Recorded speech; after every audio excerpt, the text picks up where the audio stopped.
She's been described as a Scandinavian Alice in Wonderland, which I just think is so excellent. The tiny-sized performer has toured with Of Monsters and Men, and she's charmed American talk show hosts like Jimmy Fallon and Stephen Colbert and, well, just, ordinary radio presenters from Australia like me. Aurora, glad that you could be in the drawing room. Welcome. Thank you. I want to talk about how young you are first, right? Why not? Why not? You're going to receive the key to adulthood this year. You're turning 21 later in the year. What would you like to achieve with that responsibility musically? It hasn't really changed from what I wanted to achieve from the very beginning of my musical career.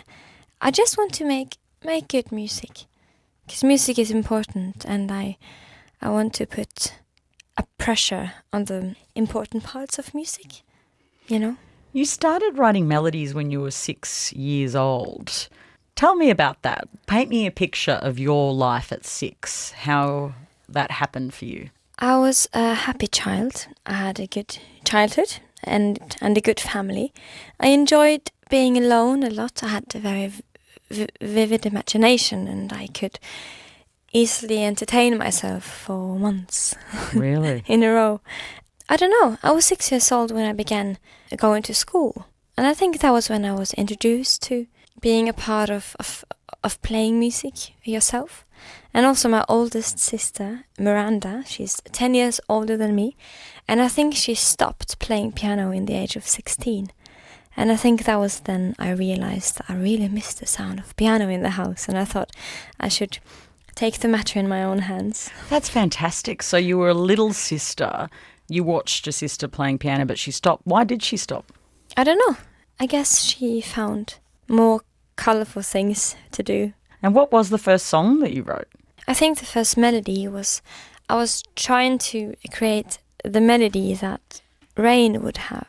Because I think to hundreds of artists in the world, Rain is very inspiring, because it's kind of, you can find so many metaphors in it. It's kind of like Mother Earth is crying of happiness or joy or whatever. And it also gives life to the trees and the plants and everything who needs it. So it's just a really beautiful thing, rain, and I've always been very fascinated by it.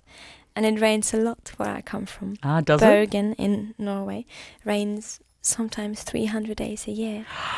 That's a lot of rain. We've had a very rainy season, and I do feel like the sound of rain, particularly at night time, has become kind of the sound of falling asleep for me. Oh, I know. It's a really cleansing sound too. It is, and it's just like, I think it's a human thing, that we all find it very beautiful and inspiring. If we're inside, at least. We're not being drenched by it. Well, sometimes that can be fun too if the weather's right. You mentioned your sister. One of your sisters is a makeup artist, I understand, and the other is a fashion designer. Did you all feed off each other's creativity when you were growing up? You also mentioned one of your sisters is 10 years older.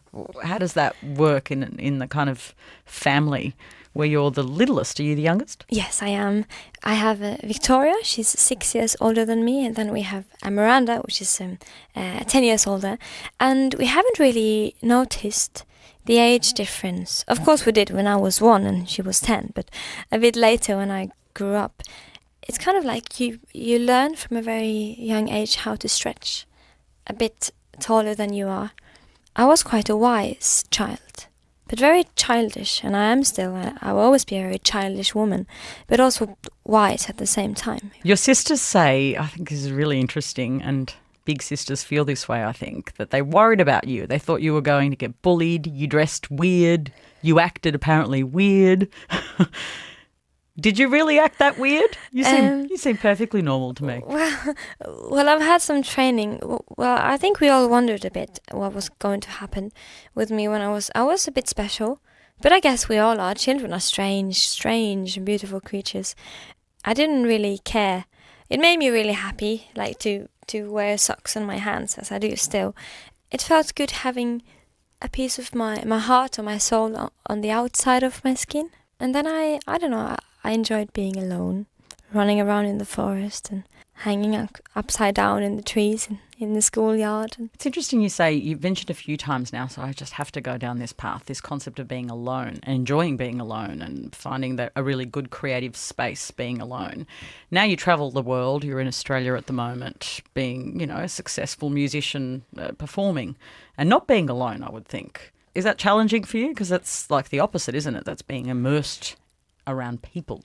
Oh, yeah. Well, it was extremely hard in the beginning of my touring career because I was surrounded by people all the time, and especially now in Norway, if I go outside, I am most likely to not be left alone because it's a small country with 5 million people in total, and I didn't like it at all in the beginning. And I think like in everything, when it's too cold, you wish you were warm, but then when you're too warm again, you wish you were cold. And I think when I'm alone, and if I knew that I had no one to meet, no one who would know if I died, I think I would be very unhappy.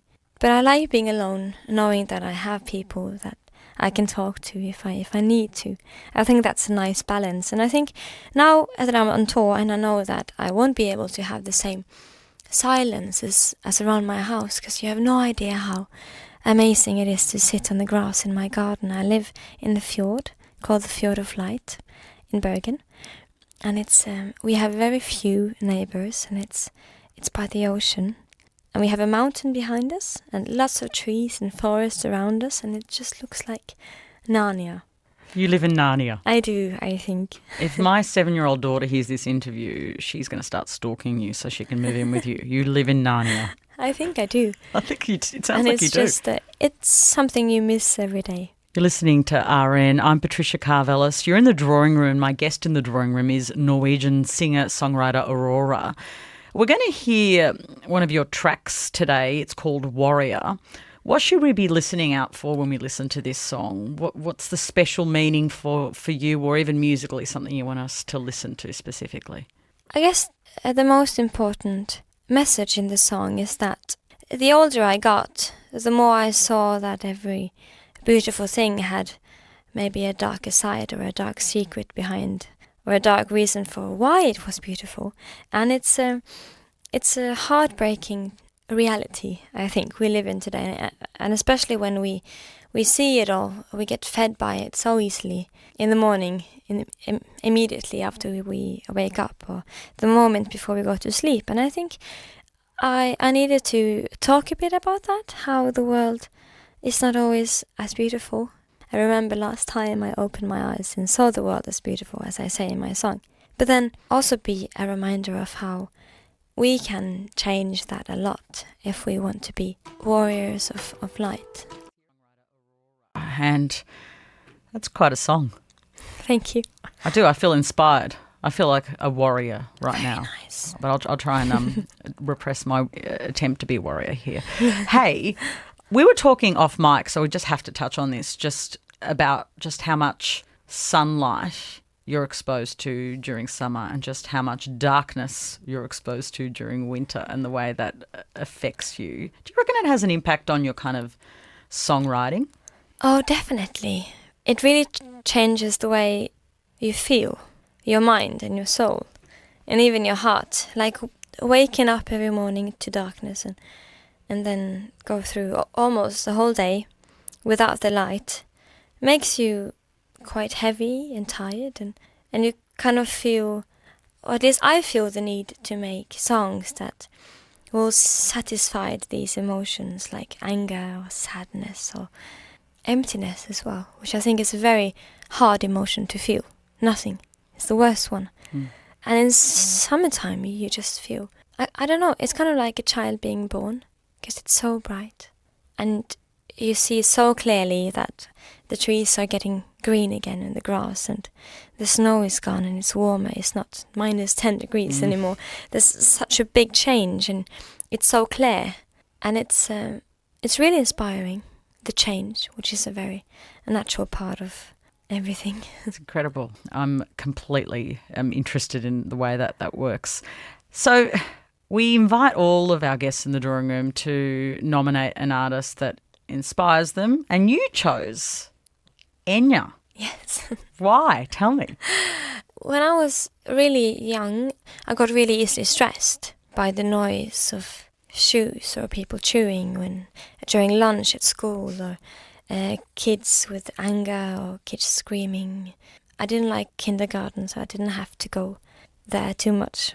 I don't know, I got really easily affected, or I still do. I get easily affected by the world around me, so I'm really sensitive to how people are and how they talk and how the lighting is and if it's too warm or too cold. My mom found her for me when I was around 4, I think. Her music really calmed me down. It made me feel like I was floating, which I think is a really beautiful emotion. And her music is just very consistent. It's not schizophrenic. It doesn't change much from song to song. It's just this big rug of voices just hitting your body in the most wonderful way. And I really like that calming feeling, and I like the use of voice again and again and again in all kinds of ways, which I'm very inspired by. All right, well, we're going to play that song. Thanks for coming into the drawing room. Thank you for having me. And that's Norwegian singer-songwriter Aurora, who's my guest tonight in the drawing room. You can find her on Facebook. We're going to hear her musical inspiration now. This is Enya with a track called AURORA.